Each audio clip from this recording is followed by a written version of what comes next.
glory and power. Amen.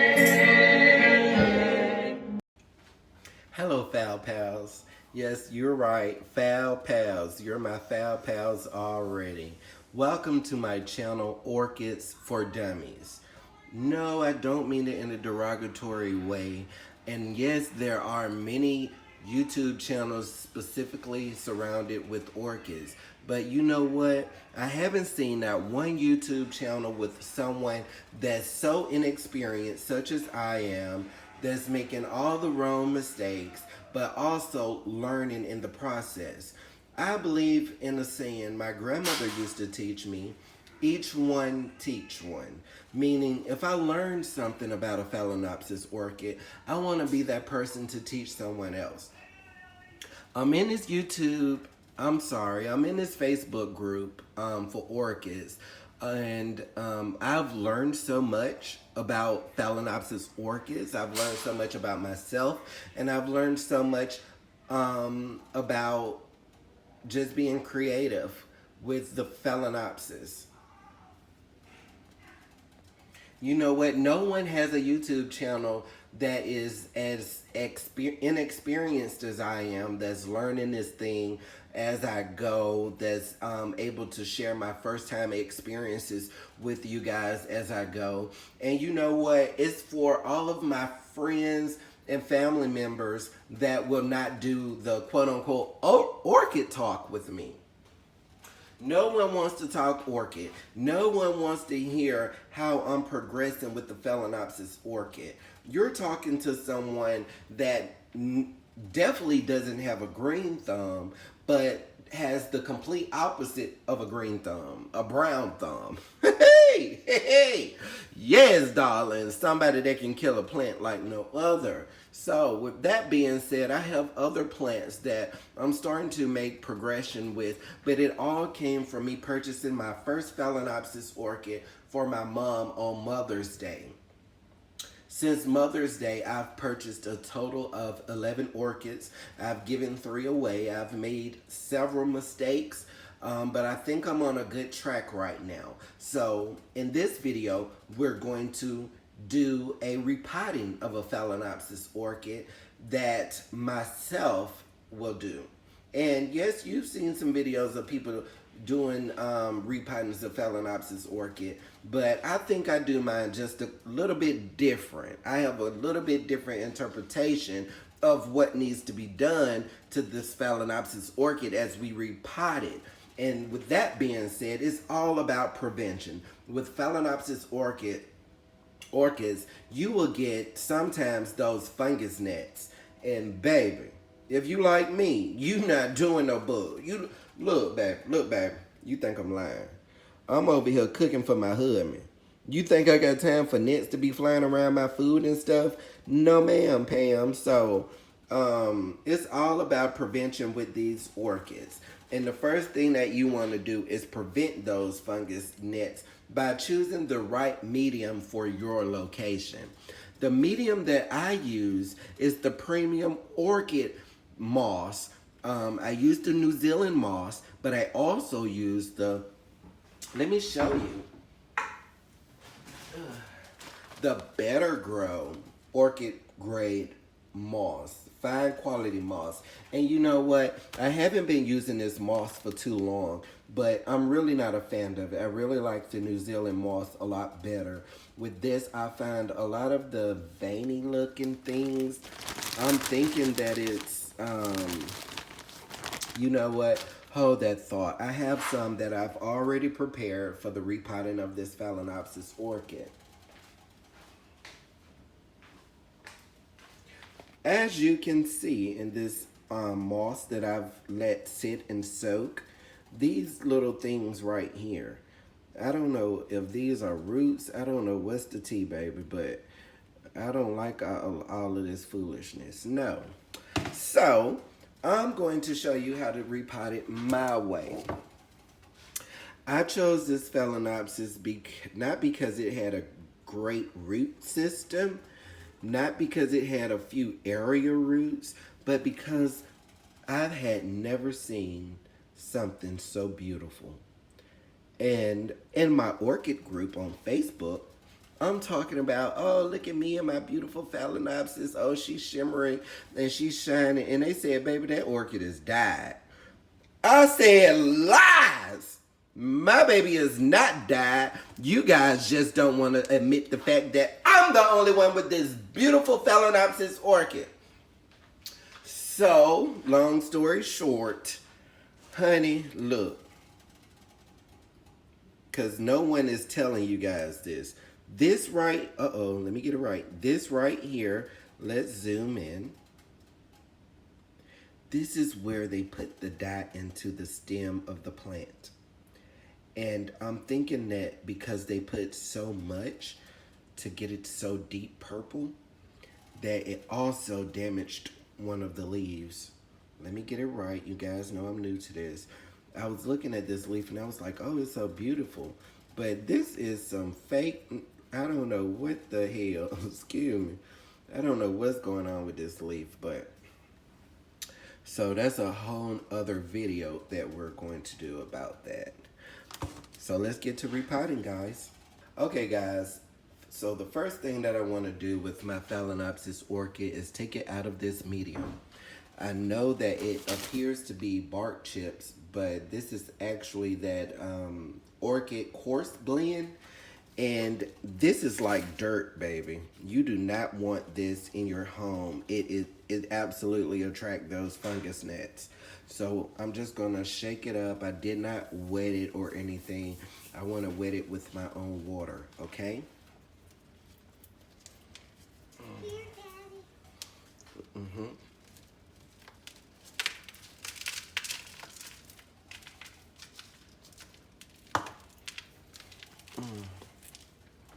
And you know what? Let me get some gloves because I'm not trying to be touching this foolishness, okay?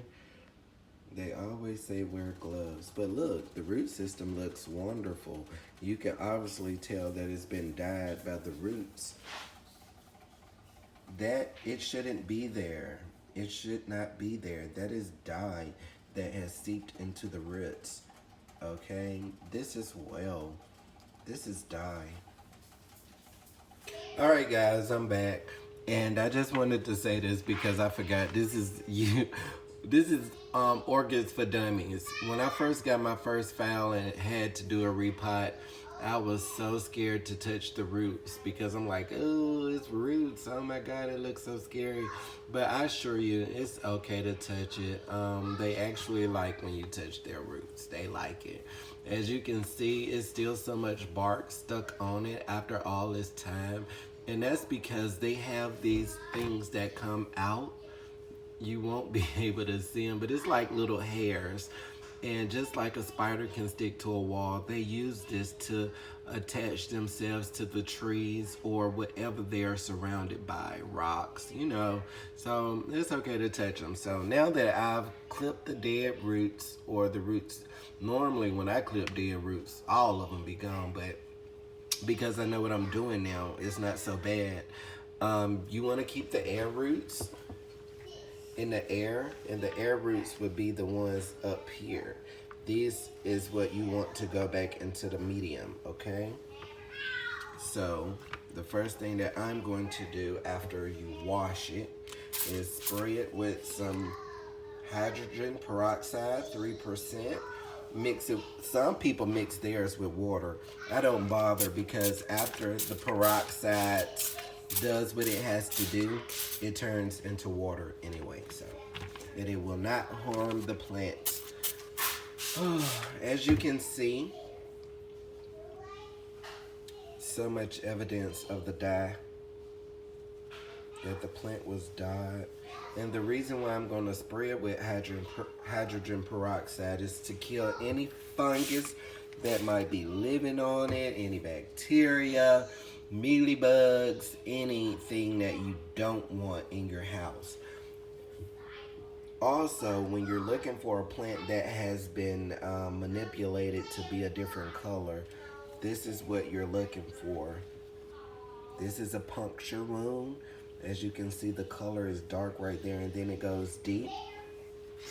This is a puncture wound. as well. After the first node, this right here is a node. After the first node, then that's when they make the injection. So the flowers will be whatever color that dye is. And no, I don't believe they're using food dye, but it's definitely a dye.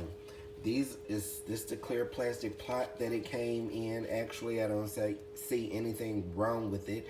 I have my own pots. However, I will use this pot because I'm not such of a fan of this Phal, knowing that she's out here in these streets living fraudulent, child. So, okay, so I'm gonna let the hydrogen peroxide do her job. I'll be right back when after I clean this pot out and get ready to put some moss in it. Okay. All right, Phal-Pals. Okay, lights, camera, action, darling. We're back, Phal-Pals. As I was saying, I've let the hydrogen peroxide 3%, some diluted. I use it full strength. I have no time for bugs. I would rather risk the plant than have bugs, but nevertheless, I don't want to kill it with neem oil or any type of pesticide such as that. I just wanted to give you more detail on the coloring of this plant. Look at this. This is from the dye. The plant was affected because they used so much dye. But I really chose the plant because it had such big juicy leaves. I knew this one had looked like the plant had been through something, but the rest of the leaves and the root system looked good, which prompted me to purchase the plant under the impression that I would be the only one with these fascinating blooms. Okay, orchids for dummies. So as I was saying, we're going to use this plastic pot that it came in. I washed it out, just soap and water, nothing special, nothing fancy. I'm going to use this decorative pot that it came into. Voila. Just to let you know, these are typically the pots that I use. I got these off of Amazon. I'm sorry. Ugh. I got these off of Amazon. Even have some rope to absorb extra water. I mean, these pots are just phenomenal. Um, they came in all different sizes, 7-inch, 6-inch.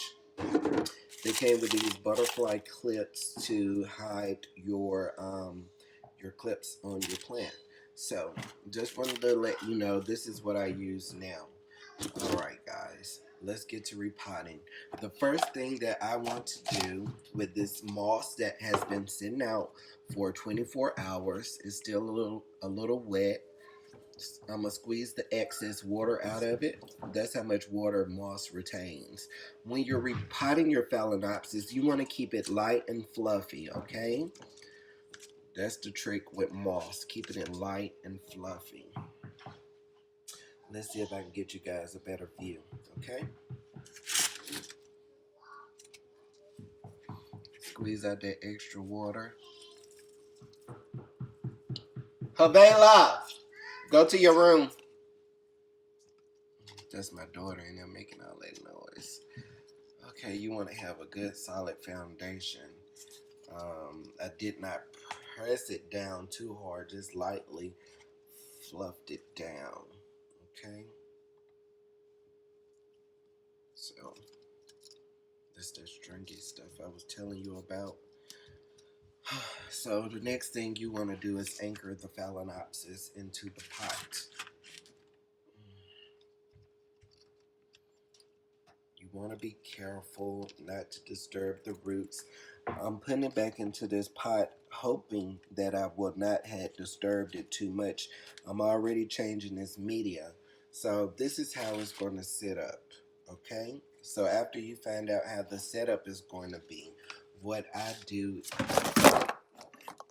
Okay, orchids for dummies. Orchids for dummies. Okay. I might not edit that out, but I'm going to put some moss right here in the center of the axis. Okay, like I said, squeeze out the extra water, which is a lot. Kind of fluff it back out a little bit. Open it up to its core. place the moss into the bottom of the core like this. This is why I use those sticks to anchor the plant back into the pot. Okay.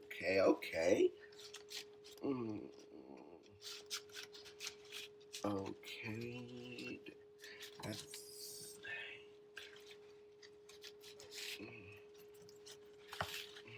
okay.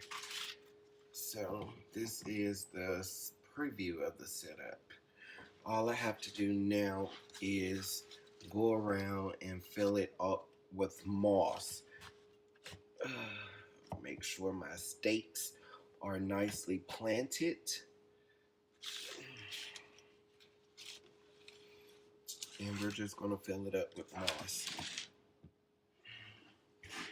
Squeeze out the excess. Okay.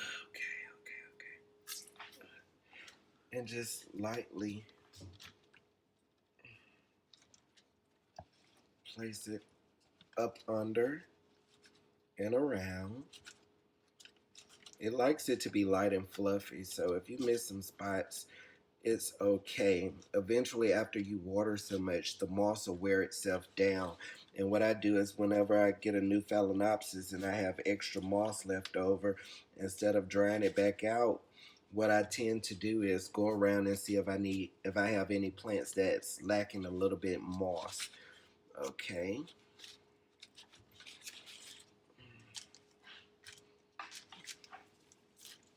Squeeze out the extra water. Get in there. Yay. Get in there. So while I'm doing this, the reason why I decided to do these videos is because I'm just so proud of myself, honestly. These are the first plants that I've had success with growing. My mother gave me some pothos, and they did not make it. I took them outside.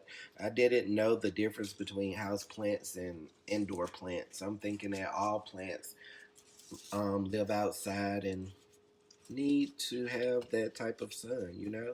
So I took them outside, killed them. She gave me some more plants, killed those too. I got to feeding them until I found these orchids and just thought they were so beautiful. So beautiful. So I think that's all. Let you get a better view. Okay, this is so ratchet. See, nothing fancy.